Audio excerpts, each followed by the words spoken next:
So we start the new year with the best of intentions. We make these resolutions, we replace these bad habits, but too often it seems within a month our goals are lost. But refocusing on your health, it's manageable, specifically digestive health. And Dr.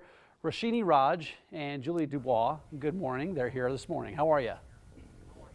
We're well, thank you for having us. Good. We're talking about health and when you tie it into these resolutions, but specifically I want to ask you about digestive health. Why should people make improving digestive health a priority?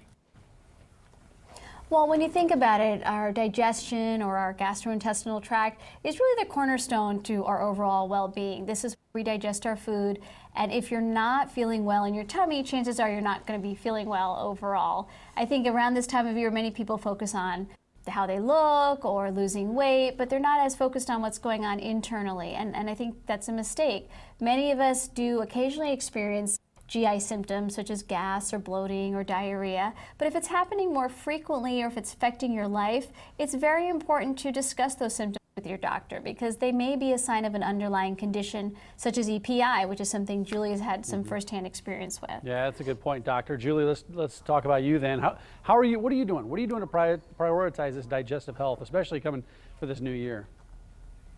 One of the main things I do is to keep a food journal, and not just keep a food journal in terms of what you think of this time of year as far as calories and weight loss.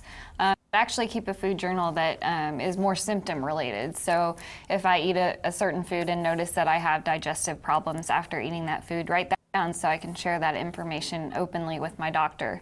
Additionally, I like to exercise, so I do that mostly to manage my stress, keep those stress levels down because there's a really big connection between stress levels and your digestive health, and additionally making sure to get enough sleep, which is really hard sometimes, but it's also very important for your digestive health. Yeah, Julie, you were diagnosed with this condition called EPI. So how does that affect you? How does it affect you day to day? What do you do? Well, initially, before I was diagnosed, I was having a lot of the symptoms that Dr. Raj described, like diarrhea, gas, bloating, pain after I was eating. So I would actually have to schedule my bathroom breaks around my ballet classes when I was dancing.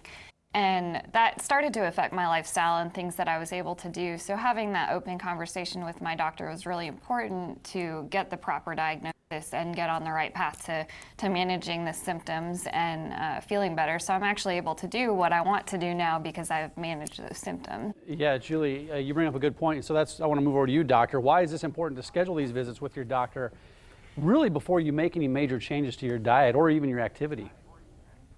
Yeah, well, you know, if you make these changes on your own, for example, cutting out gluten or some ingredient in your diet, that may make it more difficult for your doctor to diagnose what's going on because that elimination of a food could affect the testing that they do. And exercise as well. If you haven't exercised for a long time and you want to start, full force going to the gym hardcore, you may put yourself at risk for injury. So it's always important to talk to your doctor about any changes that you want to make and really do it in partnership with them. And Julie's a great example of when you do speak with your doctor and get the right diagnosis. In her case, it was EPI.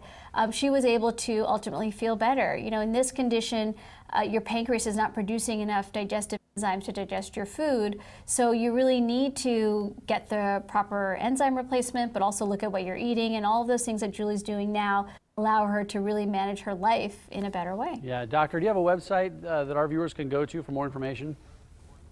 Yes, it's identifyepi.com. Gotcha. Doctor, thanks for your time. Julie, thanks for sharing your story. We appreciate it. Thank you. Happy New Year. You betcha. Mary, over to you.